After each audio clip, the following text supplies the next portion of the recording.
Let's check this out.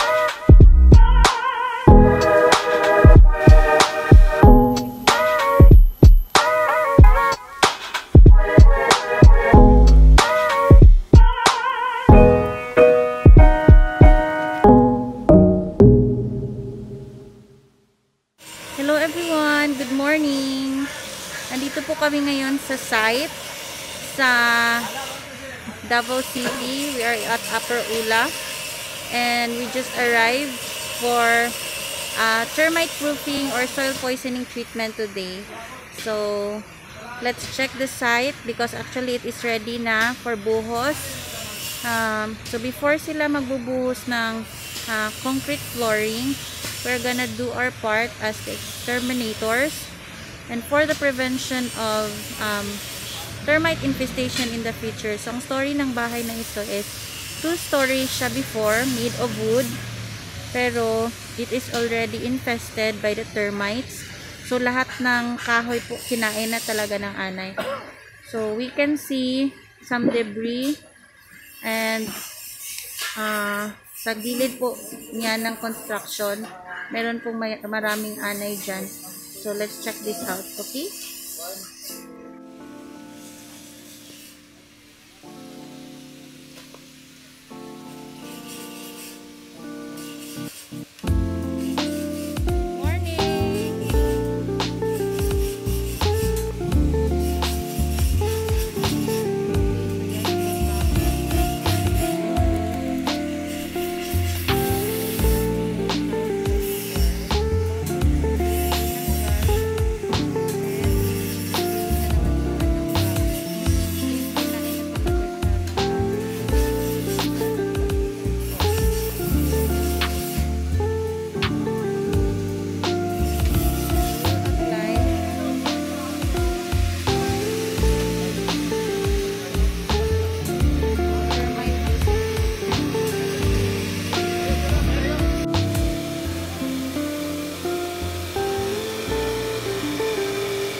Right now, malapit po ako dito sa site.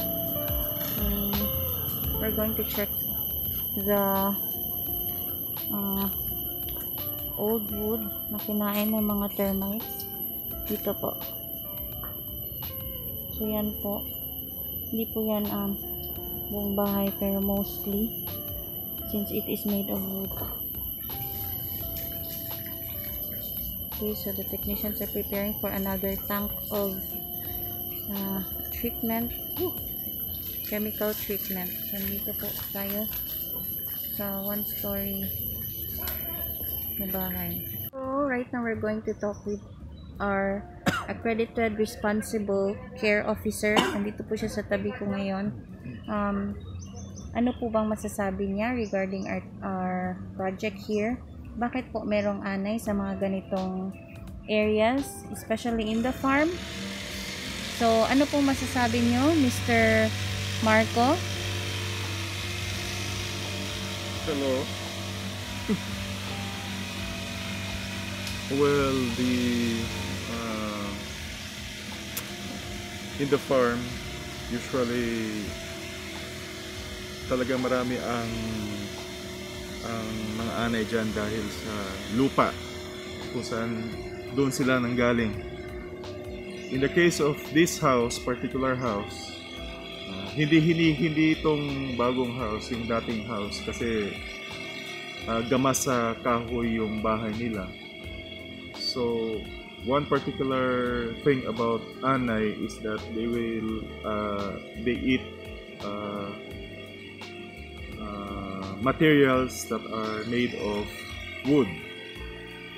Kaya ang nangyari sa bahay dito, kasi punong-puno ng mga puno dito yung kapaligiran nila, so nababalot sila ng anay, and in later time, habang dumarami sila, mabubulok din yung mga yung kahoy na gawa ng bahay dito. So, ang nangyari, yun, parang in later time, magko-collapse yung bahay. So, ayan, yan ang problema sa anay. Once you're in the farm, or kung saan ka man yan galing, pag yung lupa mo is malaki, untreated. Kumpala, untreated. In other words, hindi pa na pest control. So, that would be for destruction. Okay, so thank you so much, Mr. Arco, our Accredited Responsible Care Officer of GND Pest Control Services. So we would like to thank everyone for watching our video.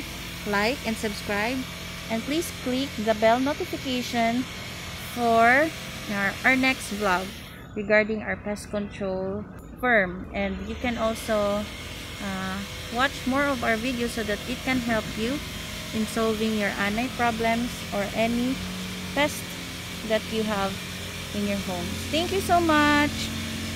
Bye bye. Bye bye.